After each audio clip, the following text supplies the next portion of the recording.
Olá, gente! O vídeo de hoje é sobre as piores coisas de viver em Portugal. Eu fiz um vídeo sobre as melhores coisas que eu considero que são as melhores de viver em Portugal. Esse vídeo tem uma continuação, há mais coisas boas, mas eu tive um problemazito com a edição e ele vai ser colocado no canal mais tarde. Mas entretanto, como todos os países têm as suas vantagens e desvantagens, há sempre coisas boas e coisas piores. E então hoje vamos falar sobre as piores coisas de viver em Portugal.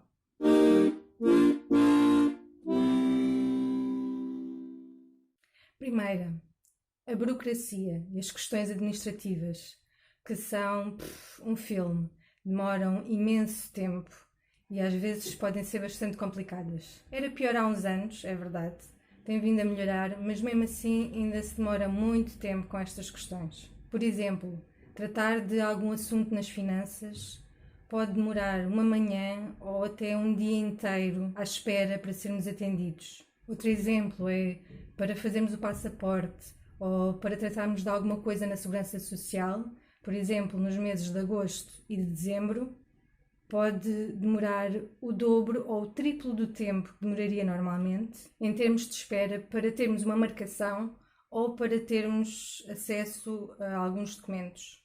A segunda coisa pior de viver em Portugal são as rendas das casas e até dos quartos para alugar neste momento, porque estão altíssimas, principalmente em Lisboa, que é a capital. Viver no interior do país não é assim tão caro, mas viver nas grandes cidades e principalmente nas terras, no litoral, tem vindo a ser cada vez mais caro. E demasiado em relação ao valor do ordenado mínimo. Por exemplo, o ordenado mínimo para uma pessoa que trabalha 40 horas por semana é de 575, 85 euros, não sei.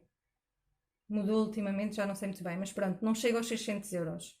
No entanto, se quisermos alugar uma casa em Lisboa, um estúdio, um T0, não fica por menos de 600 euros por mês. Isto obviamente dificulta que os jovens tenham independência financeira em relação aos pais. E para aqueles que não têm famílias que os apoiem financeiramente, o custo de vida torna-se excessivamente difícil e pode chegar muito próximo dos limiares de pobreza. A maioria das pessoas da minha geração, que são os 30, só consegue ter uma vida relativamente boa, com casa, seja alugada, seja comprada, mas casa, carro, filhos, a casa recheada, comida na mesa. Portanto, só consegue manter este estilo de vida com o apoio financeiro dos pais, da geração acima, que teve salários e tem salários muito melhores do que os nossos. E estamos a falar, obviamente, de pais de classe média ou classe alta. Quando a geração dos pais de classe média desaparecer,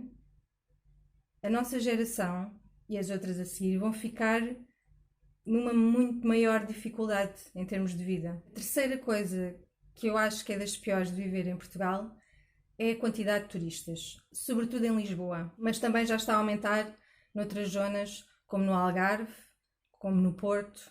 É assim, nós ficamos muito gratos que as pessoas gostem do nosso país e que venham cá deixar o seu dinheiro, mas também agradecíamos que não deitassem lixo para o chão, que respeitassem as regras de convivência, que mostrassem algum respeito pelos autóctones ou pelas pessoas que vivem aqui e, sobretudo, que viessem em menos quantidade. Por exemplo, uma coisa que acontece muito em Lisboa, nos bairros mais antigos, bairros históricos, que são aqueles mais turísticos também, é que os turistas andam por ali a passear pelas ruas e se encontram uma janela ou uma porta aberta, vão lá espreitar e tirar fotografias, como se fosse um safari. Gente, isto não é nada simpático, não é? É a casa das pessoas. Para nós portugueses isto é uma falta de respeito. Também me lembro que havia sítios de Lisboa maravilhosos que eu costumava ir para meditar, para pensar, para estar comigo mesma, para ler, porque eram sítios bonitos, tranquilos, silenciosos e que hoje em dia é impossível estar nesses sítios porque estão cheios de gente, estão cheios de barulho, não tens sequer um lugar para te sentares, para estares confortável, portanto não consegues realmente usufruir desses sítios já. A quarta pior coisa de viver em Portugal é a precariedade laboral. O ordenado mínimo há anos que já é estupidamente baixo para suprir as necessidades básicas das pessoas. As oportunidades de emprego que existem não são muitas e as que existem costumam ser bastante precárias e têm vindo a tornar-se cada vez mais precárias com o passar dos anos. Estamos a falar em termos de contratos, de condições laborais, de acumulação de diversas funções num único posto. O facto de teres um curso superior, de ensino superior, não faz com que tenhas mais oportunidades de emprego do que uma pessoa que não tem um curso de ensino superior. E também não faz com que sejas mais bem pago do que uma pessoa que não tem curso de ensino superior. E isso não faz sentido, não é? Porque se uma pessoa passa alguns anos a estudar para saber mais sobre determinada área, é suposto ter um melhor emprego e ser mais bem remunerado por esse conhecimento, certo?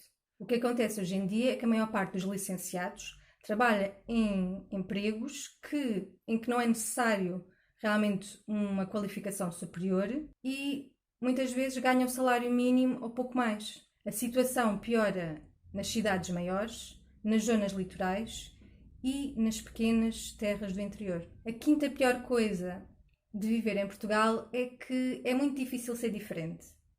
Ok, é difícil ser diferente em qualquer sítio, certo? Porque existe todo um condicionamento da sociedade para sermos todos iguais, não é? Para haver uma homogeneidade na nossa forma de vestir, na nossa forma de estar, na nossa forma de falar. Só que nos países pequenos e com menos gente isso nota-se mais. E Portugal é um país pequeno e é bastante conservador. As pessoas estão pouco habituadas a ver coisas diferentes. Se te vestes de forma diferente ou se fazes algo diferente da norma, as pessoas tendem a ver-te de forma desconfiada. Muitas vezes evitam-te porque não compreendem. É verdade que tem vindo a melhorar com o passar dos anos.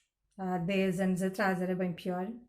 Mas, no entanto, ainda existe muito preconceito. Por exemplo, numa empresa de call center, de serviços de telefone, internet, televisão, e portanto estamos só a falar de atendimento via telefone, uma das normas dessa empresa é que as pessoas não podem vestir calças rasgadas. Ora, nós sabemos que hoje em dia calças rasgadas até está bastante na moda, não é? E muitas lojas vendem calças rasgadas. Outra pessoa que está a falar connosco ao telefone não faz ideia como é que nós estamos vestidos. Faz realmente alguma diferença a pessoa ter calças rasgadas ou não? Esta regra deste tipo de empresas denotam este caráter conservador e preconceituoso de Portugal. Bem, por hoje ficamos por aqui. No próximo vídeo eu vou continuar com mais algumas coisas que não são assim tão boas de viver em Portugal. Até à próxima!